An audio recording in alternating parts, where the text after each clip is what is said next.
Hey everyone, welcome to this week's reading with myself and PD Mac.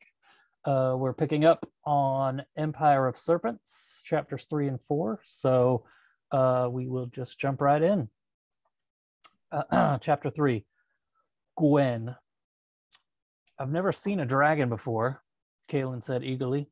If we don't defeat Torian, you won't see one again, Venya said. Her words sounded like a reprimand, but Callan didn't seem bothered. Do we need to get supplies before we leave? Gwen asked. Food and water? No need until we reach Olivelle, Venya answered. We'll make several stops along the way, and I'll make sure it's near civilized places so you two can get what you need. I'll fly high enough that no one on the ground should see us, but that requires a lot of energy and strength, which in turn requires a lot of food. They walked along the main street, headed toward the gates where Gwen had entered. The rebellion spy was at his vendor stall, calling out to passerby and holding his dresses out for visibility. Gwen locked eyes with him as they passed, and he offered a nod.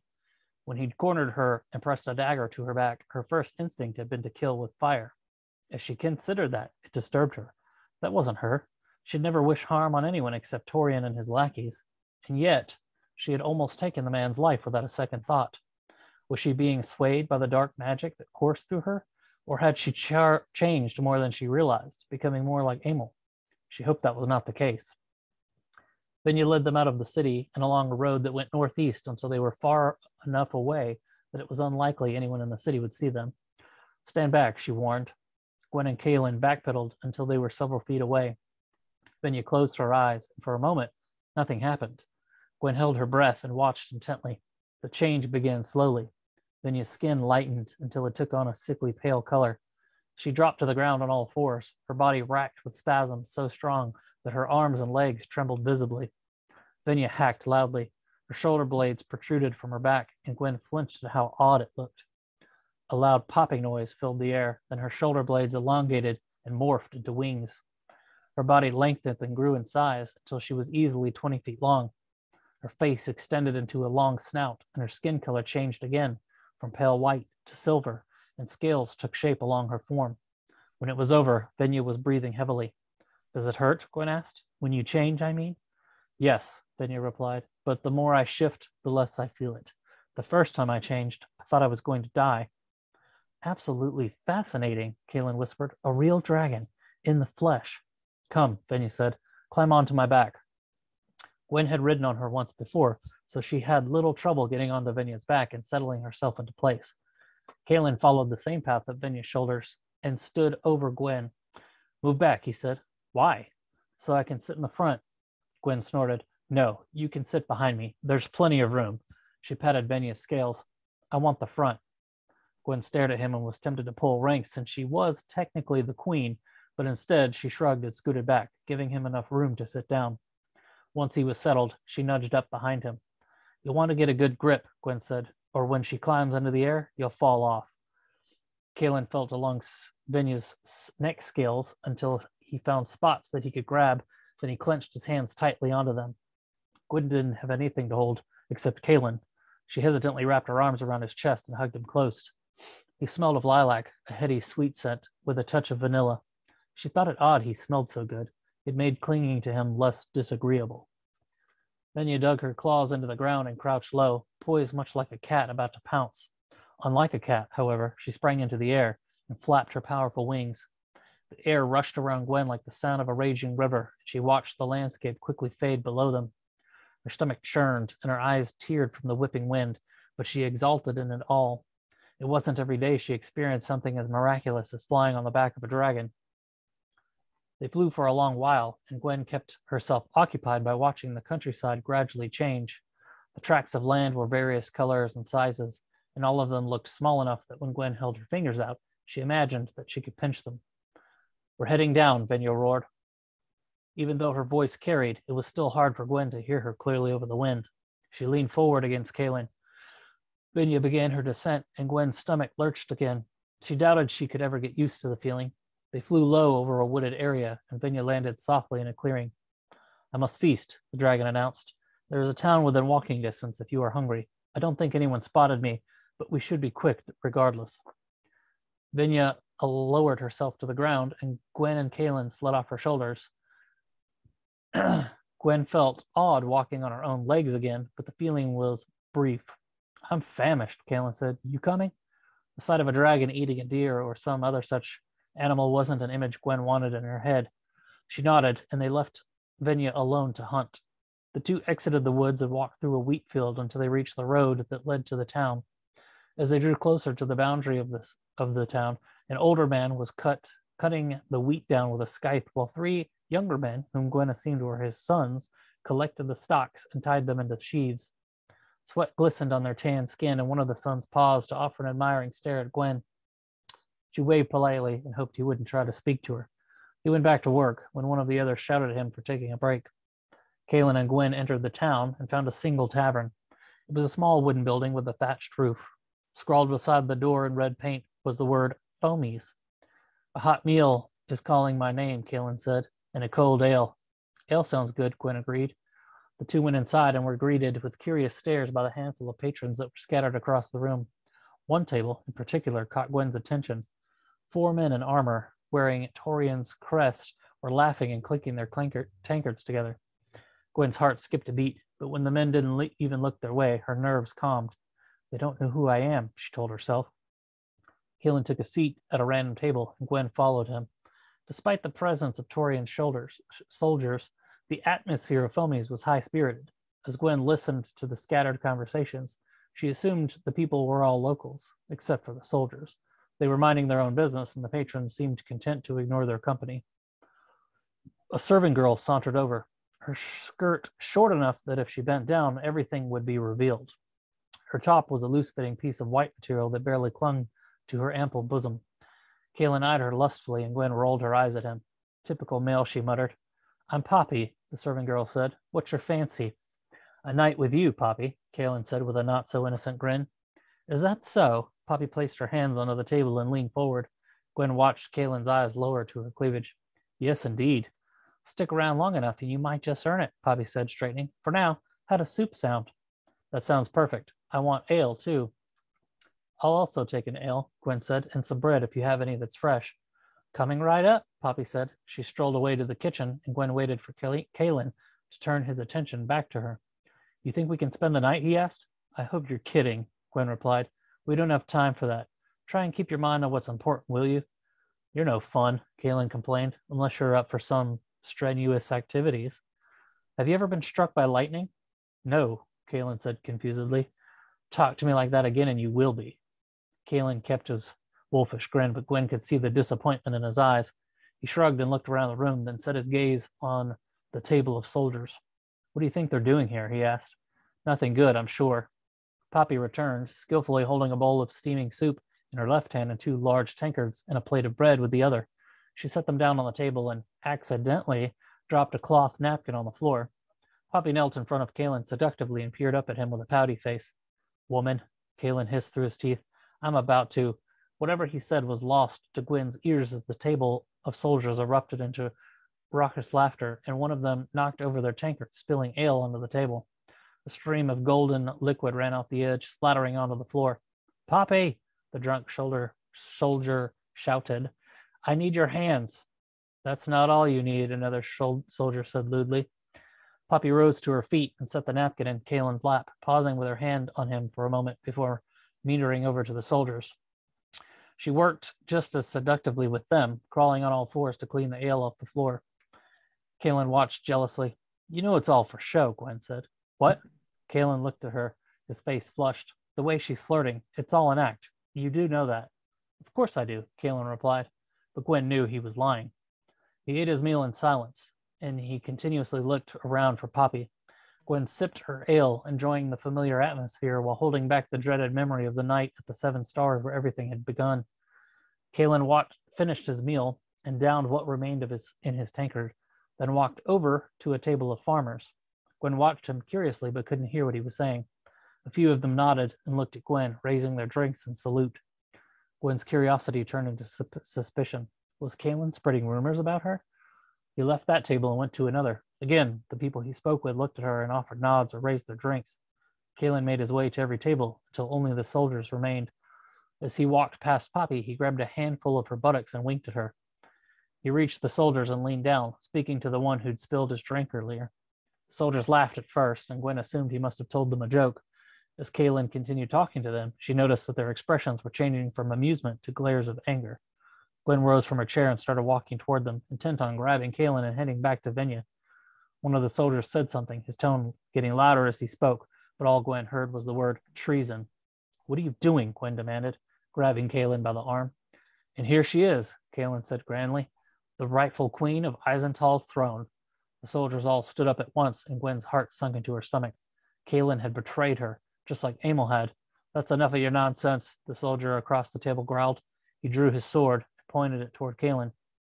Kaelin looked at Gwen, a brazen look etched on his face.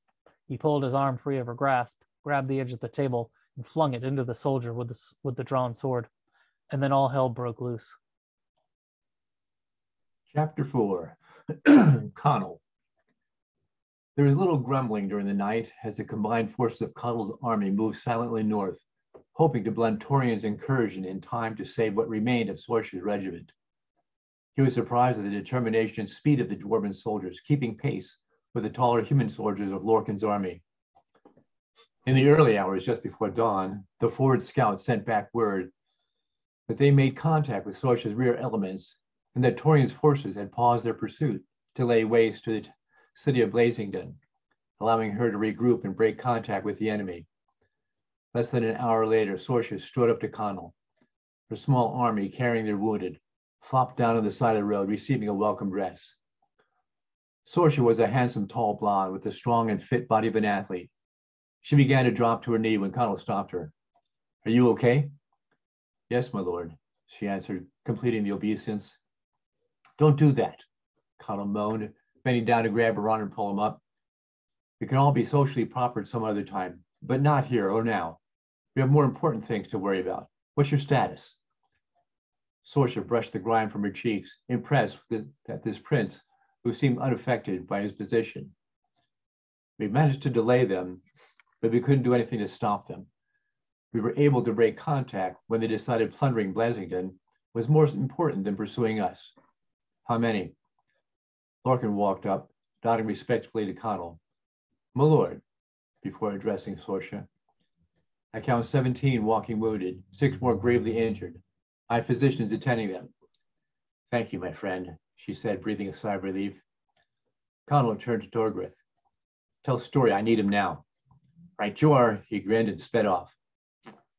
"How many able-bodied do you have?" Connell asked Sorcia. "I started with 757. I'm down to 702, with 32 dead and left behind. We're facing an army of 3 times my size. I managed to inflict twice my losses on them, but we were in no position to offer combat. I've managed to draw them south, hoping Lorcan would have sufficient forces to counterattack." "Kilmarin chose to retain his forces to block any southern probes," Lorcan explained. "Though I didn't like it, for it reduces our western attack into Isentol, it makes sense. I pray that he has the good sense to join the battle when it all begins. That said, we number over 7,000. Sorcia flashed a fierce grin. "More than twice the enemy. It's time for payback." "Do you know who commands Torian's forces?" Connell asked. "No, my lord. Never got close enough to find out, though I did receive reports of a man of great size who appeared to be commanding. Though interesting, it doesn't tell me enough to know who he is." "Do you still have scouts out?" "Yes, my lord. But like all my soldiers, they need rest." "I've already sent out some scouts to relieve yours," Lorcan said. "I want to know where they are before we attack," Connell said, stating the obvious. Hands jammed on his hips, he scowled and glanced around. "Where's Drustin?" "No one has seen him, my lord," Lorcan answered. One of Lorcan's captains strode up with another man who was still catching his breath. "My lord, this man has information about the enemy." At that moment, Story walked up. "Good, glad you're here. The scout just arrived." Connell nodded to the scout. "Go ahead." The man inhaled a deep breath. "Lord, the enemy remains in Blazington, continuing to pillage the city." "Yes," Connell exclaimed with a fist pump. "How long will it take to get to the city?" "It took me an hour to get here, my lord, but I pretty much ran the entire time." Connell dropped to his knees in the middle of the road. Smoothing out a spot with his hand, he motioned for the others to kneel down with him. Drawing a small square in the dirt, he explained, "Here's Blazington. Where are the city gates?" "Here and here," Sorcia pointed to a front and rear gate. "Have you been in the city?" "No, my lord. We used it as blocking to help us get away." No matter. "We approached from the south." He drew a line as he talked. "If we assume he's a good commander, he will have patrols even while the city is being ravaged. We need to eliminate any security he has so we can penetrate the city. We do this by dividing our forces to block both gates, doors to the main gate, the rest of the back gate. We need to get someone inside the city." He looked up at them. "We find someone who can handle himself and put him in the uniform of the enemy." "We'll probably need more than one, my lord," Story said, pleased that his army had the main attack through the main gate. "I agree, General, but it'll have to be someone other than a dwarf for obvious reasons." "I know," Story nodded. "We assume that his army is expending their strength in drinking and chasing women, or men," Sorcia pointed out, self-consciously adding, "We'd like a good time too." "Point taken," Connell smiled. "The point is that we want them to be wasted by the time we attack." "If he's a good commander, he won't allow that," Lorcan countered. "You're right," Connell replied, "but he did stop to allow his soldiers to pillage. That caused him to lose contact with his opponent. Not very smart. The spies we send in will alert us to the right time. When they give the signal, we attack from both sides." "Challenge and password?" Sorcia asked. Connell thought only for a moment. "Challenge is dragon, and the password is blood. Make sure everyone knows it. Dwarves will be easy to recognize as friends. Let's not make any mistakes with the rest of us." "Questions?" "Assembly after the attack?" Lorcan asked. "Operation security?" Story added. "Good points," Connell said, standing. "We need 360 security. I leave it to you two to coordinate. Suggestions for the assembly area?" "North of the city," Story suggested. "Sounds good. Let's get ready to move out. We need volunteers for spy duty." "What about me, my lord?" Sorcia said. You are in reserve." Seeing her disappointment, he said, "Don't worry, you'll get your turn. Your soldiers are tired and need rest." He looked up at the sky that was beginning to lighten. "We got to go." Turning to the others, he said, "Oh, one more thing. I'm going with the spies into Blazington." "What?" Lorcan spluttered. "You crazy?" "That's, are you crazy, my lord?" Connell said with a half smile. But, Lorcan stammered, "this is madness. You're the overall commander, the king's son. How can we protect you if you go in there?" "I have stealth skills beyond what anyone else has," he replied. "It's not a question of skills, my lord," Story said, his tone the voice of reason. "We all have no doubt you can handle yourself. Yet all it takes is one misplaced word, one look of doubt, one misdirected arrow. We can't afford anything happen to you. We destroy the rebellion. Surely you can see that." Connell pursed his lips and looked at Voldar. "Well, really?" Voldar cocked an eyebrow. You're going to possibly take the wind out of this rebellion because you want to show how stealthy you can be? Do you even have to ask?" He slowly twisted his head to look at Sorcia, who said nothing, merely shaking her head no. "Fine, you win. I'll be good. But when it comes time to fight, I want a piece of this action." "If that becomes necessary, my lord," Lorcan corrected him. Connell let out an exasperated breath.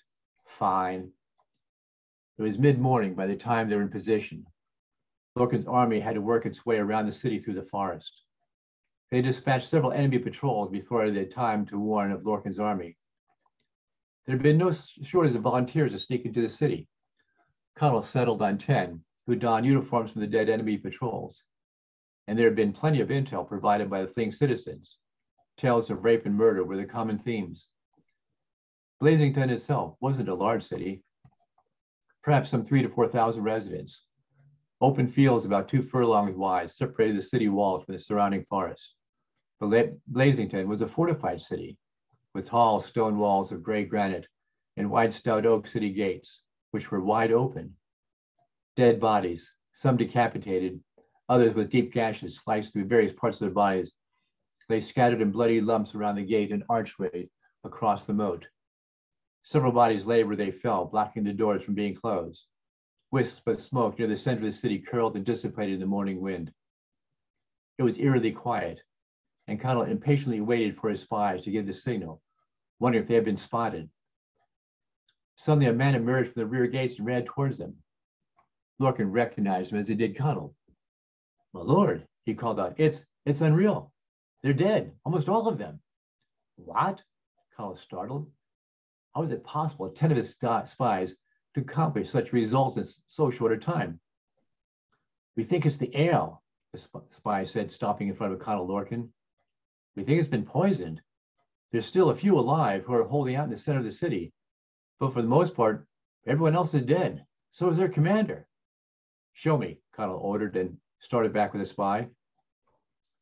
Lorcan quickly issued orders telling everyone not to drink anything in the city, as he randomly picked a bodyguard of 20 soldiers to protect Connell.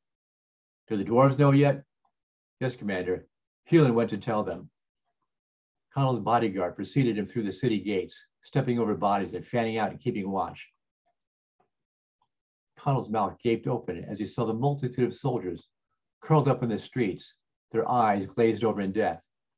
He closed his mouth and scrunched his nose at the stench of puke and feces. Stepping over body after body, Connell gaped as he saw their struggle. Some left claw marks on wooden posts or scrapes along the flaking stone walls. "The last of them are this way, my lord," the spy said, directing them around a corner. To their surprise, a crone of a woman stood in the middle of the street. She was shorter than Corla, due more to her bent of age than actual height. She wore the black of a widow, her silver hair tucked neatly underneath a black scarf. "You're too late," she cackled, her teeth root stained. "Did what I had to. Could have used your help yesterday, but now you shows up, and late's better than ever." The bodyguard reacted and began to surround her, weapons ready. "Leave her alone," Connell commanded, and the bodyguards drew back, though still wary. Connell walked up and smiled at her. "Who are you, mother?" The woman's head snapped up to stare intently at him. "I know you." She glanced surreptitiously around and lowered her voice. "You're the Cobra of Prophecy. Looks like things are going to heat right up soon." Connell looked back over his shoulder at one of the bodyguards. "Fetch Corla." Turning back to the old woman, he smiled kindly at her, waving a hand at the dead soldiers. "So, you did all this?" "Yep." She tapped her nose and winked at him. "Knew they'd start drinking when they got here. Stupid soldiers, got no discipline. Put poison in the ale. Not all of it, mind you. Just the ones I knew they'd start with. Give me time to do the rest. Slow acting. Usually takes an hour or two. By then," she sliced a thumb across her throat. "You saved us a lot of trouble, mother," Connell complimented. "Name's Madeline," she grinned, a root-stained smile at him. "Madeline," Connell repeated. "How do you know who I am?" "Oh," she nodded. "I can tell because you got a glow about you, like the one a dragon has." Connell frowned. "Dragons have a glow about them?" "Of course, dearie," she maternally replied. "Every living creature has a glow, a color. Some calls it aspect. Only a few can see it, though," she chuckled. "Some spends their lives trying to discover it.